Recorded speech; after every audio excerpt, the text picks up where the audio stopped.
Hello les gagnants, on est sur les pôles d'énergie, on va booster notre énergie pour remonter et sortir de l'épuisement personnel, booster ces pôles d'énergie.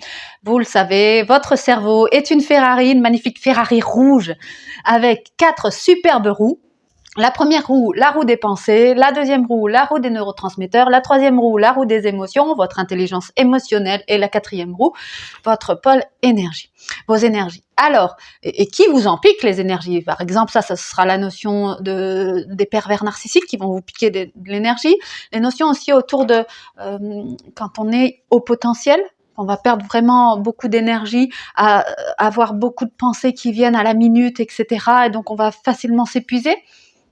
Et aussi cette notion qui a été décrite par Hudson, Frederick Hudson, en 73. C'est un docteur, Frederick Hudson, un docteur de l'université de Columbia, qui a travaillé sur les cycles de changement. Donc ça, les cycles de changement, on l'aborde tout le temps dans les stratégies de performance pour amener les performeurs à avancer et à accéder à leur réussite. Alors un performeur, c'est qui?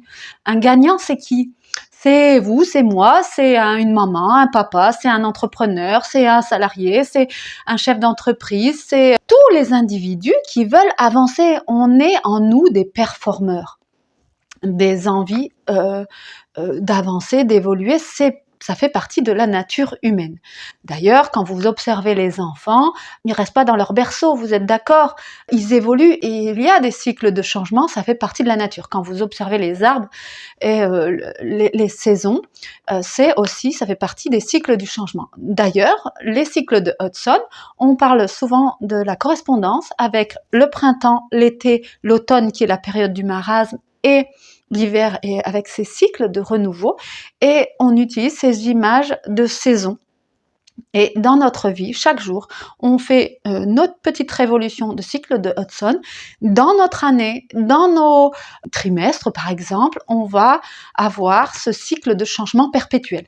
Alors, bien connaître ces cycles du changement, les 4 phases de Hudson, etc., vous permettra toujours d'avancer dans votre performance. Parfois, il faut être accompagné pour pouvoir avancer, parce que quand on est seul à développer ou penser seul sans avoir une personne en face qui te dit « mais attends là, tu me racontes toujours la même chose et t'avances pas, t'es en boucle là, tu tournes en boucle, tu te rends compte, tu tournes en boucle ». Vous savez, comme le tourne-disque là, les vinyles, ça sautait. T'avais toujours la même chanson. On avait toujours la même chanson. Vous vous souvenez de ça? On avait des vinyles. Et alors, comme le disque était un peu rayé, on tournait en disque rayé. On était obligé de lever le petit, je sais plus comment ça s'appelait, un talon ou voilà, des tourne-disques. Moi, j'avais un tourne-disque à l'époque. C'est la mode, hein, bien sûr. Mais je devais lever, hop, pour aller à la chanson suivante. Alors oui, j'avais, je l'avoue, des grands vinyles de Chantal Goya. Moi, nous, on n'avait pas la Reine des Neiges, on n'avait pas Libéré, délivré, on avait Chantal Goya, Pandi Panda, etc. Et c'était notre kiff de mettre nos disques. Il y avait aussi Gold, un peu plus près des étoiles. Il y avait tous ces disques-là que je me souviens très bien. Alors mon garçon, là, qui est ado, a récupéré mes vinyles pour en faire une déco dans sa chambre. Ça fait très, très chouette. Mais quand je vais, et surtout quand je vais dans sa chambre et que je regarde les... Il n'a pas mis Chantal Goya. Il n'a pas choisi. Mais il y a des vinyles qui me rappellent de très très bons souvenirs de mon adolescence avec ces vinyles.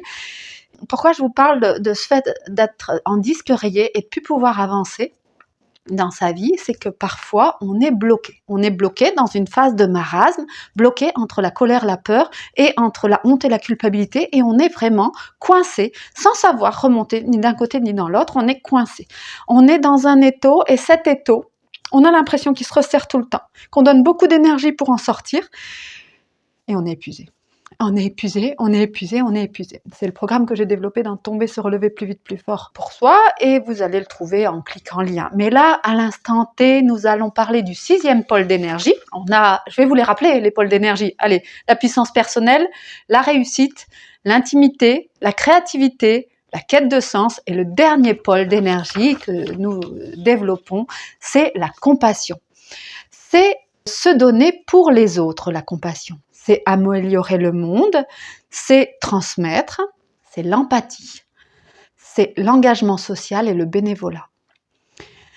Ça, ce sont toutes les notions de compassion. Vous avez certainement en tête, ou vous pensez à vous par exemple, quand vous vous dites, tiens, Sylvie, elle vient de nommer des domaines où je suis très engagée. Dans le bénévolat, dans la transmission, dans l'empathie, dans augmenter son savoir et transmettre son savoir, se donner pour les autres. Et là, l'engagement social. Moi, j'accompagne beaucoup de personnes qui font beaucoup de bénévolat, etc. Parfois, ils sont un peu perdus quand ils font tout ça parce qu'ils n'ont plus d'énergie pour eux. Mais ils donnent énormément aux autres, et ils en sont infiniment remerciés. Ils en sont infiniment remerciés. Parfois, ils se sentent épuisés parce que tellement puisés vers l'extérieur et ils n'ont pas eu le temps de garder des soupapes de sécurité pour elles-mêmes et pour pouvoir se régénérer, pour avoir du temps entre deux pour elles. C'est-à-dire qu'elles passent d'étapes de bénévolat pour les autres, évitent un autre projet pour d'autres personnes, toujours pour d'autres personnes, et on voit que c'est impossible, c'est plus possible du tout. Elles sont usées parce qu'elles n'ont plus de soupape pour elles. Mais cette notion de compassion, quand ils sont en train de donner pour d'autres, dans le bénévolat, je pense, une infirmière que j'accompagne et qui fait beaucoup dans une épicerie solidaire, et qui me dit, mais ça a vraiment beaucoup de sens pour moi. Ça me nourrit. Je vais vous poser les questions de coach par rapport à la compassion, pour savoir où on en est au niveau de sa compassion, pour développer son pôle d'énergie par rapport à la compassion. Première question, quel est votre héritage ? Quel est votre héritage ? Question suivante, qu'est-ce qui restera longtemps après mon départ ? Qu'est-ce qui restera longtemps après mon départ ? Ensuite, comment puis-je soutenir les autres et leurs besoins ? Comment puis-je soutenir les autres et leurs besoins ?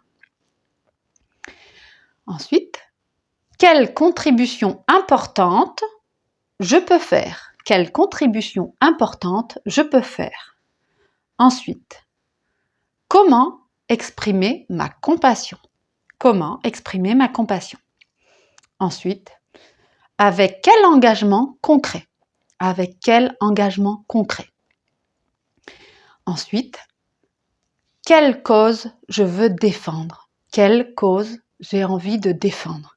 Quelle cause a du sens pour moi ? La cause qui aura du sens pour votre conjoint ne sera pas la cause qui a du sens pour vous. La cause qui aura du sens, par exemple, j'étais très longtemps bénévole pour les parents d'élèves et on organisait, alors mes amis se reconnaîtront, et on a commencé par vendre des crêpes sur une place d'un village pour pouvoir récolter des fonds, pour emmener nos enfants, pour qu'ils puissent vivre un moment ensemble avec l'école. C'était l'école de Leniep, ici à côté de Renescure, dans les Hauts-de-France, et 3 mamans, c'est Bénédicte, Lolo, Laurence et moi-même, on avait émis l'idée, nos 3 enfants étaient gardés par la même nounou, c'est lié à un lien d'amitié entre nous, et on s'est dit, mais qu'est-ce qu'on peut faire pour créer des liens encore plus forts et que nos enfants, avec leur classe, puissent vivre un moment de grande qualité et d'expérience et des souvenirs entre eux. Il n'y avait pas de classe de verte ou de découverte, etc. dans cette école qui est une école avec seulement 2 enseignants. Ils font tous les cours, mais on a de la maternelle jusqu'au CP pour la première classe, qui est avec Madame Lenière, et ensuite il y avait Monsieur Vazé qui était au CE1, CE2, CM1, CM2, il y avait Monsieur Guy et Roland, je leur fais tous un coucou parce que ça a été une période où on a donné beaucoup de bénévolat, on a donné beaucoup de notre temps, nos week-ends, etc. Et on a accompagné ces enfants parce l'école n'avait pas assez d'argent pour embaucher des personnes. Alors nous, les mamans, on est allés donner des journées en classe pour pouvoir assurer l'accompagnement dans toute la sécurité des enfants. Et on était à fond, avec toute notre volonté. Et ça, c'était la question de bénévolat qui avait beaucoup de sens pour moi. Pour d'autres personnes, me disaient, mais pourquoi ? Qu'est-ce qu'elles ont besoin de faire ça ? Qu'est-ce qu'elles ont besoin, là, les 3, là ? Qu'est-ce qu'elles ont besoin de faire ça ? Puis, petit à petit, les gens sont arrivés à nous et maintenant, il y a toujours des classes de neige. Il y a même des classes de neige. Nous, on avait une classe de découverte. Au départ, les enfants sont partis à Merlimont, donc pas très loin. pour qu'on puisse, nous, les mamans, faire la route en voiture pour aller les rejoindre. Et au fur et à mesure des années, ce bénévolat, ces actions qu'on a mises en place, même si nous, nos enfants sont partis des écoles, de cette école, de l'ENIEP, nos enfants sont partis de cette école. Mais ça a perduré, ça perdure encore. Et les enfants des générations suivantes ont connu les classes de neige, ont connu des expériences extraordinaires avec leurs copains-copines. Ça avait beaucoup de sens. Et c'est vraiment le pôle compassion que j'avais, que mes 2 amis aussi, on avait ensemble. Bien sûr, on a été soutenus par les directeurs d'école qui étaient enchantés de nous voir nous donner pour leur petite école et de faire des choses qui avaient vraiment du sens et qui permettaient et qui permettent toujours, parce que au passé, au présent, au futur, et qui permettront toujours, quand un enfant qui n'est jamais allé à la neige va en classe de neige, il va découvrir cet univers et ils vont apprendre des choses là-bas sur l'écosystème, l'environnement là-bas. Et à la mer exactement aussi, où ils ont beaucoup travaillé sur le milieu marin. Ce qu'on n'a pas, nous, ici, dans notre secteur de Flandre et de l'Audomarois, où on est plutôt sur une zone de campagne de marais audomarois.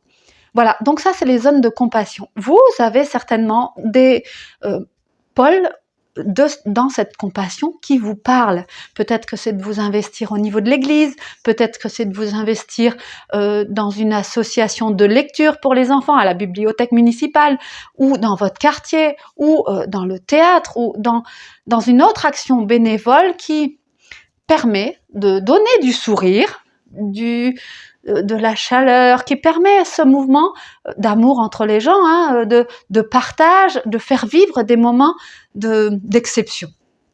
Alors, booster sa confiance en soi, c'est la masterclass qui aura lieu un soir dans 15 jours. Vous pouvez vous inscrire sur les liens ici, vous trouverez les dates, etc.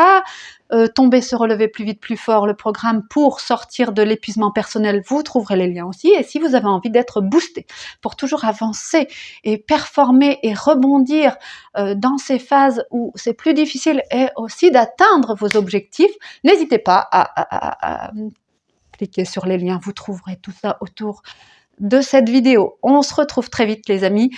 Soyez heureux, performez dans votre vie perso, professionnelle et avec vos enfants. Gardez le sourire, le smile, la tête droite, la fierté, la dignité et go, go, go. Allez, bye bye les gagnants. À très vite.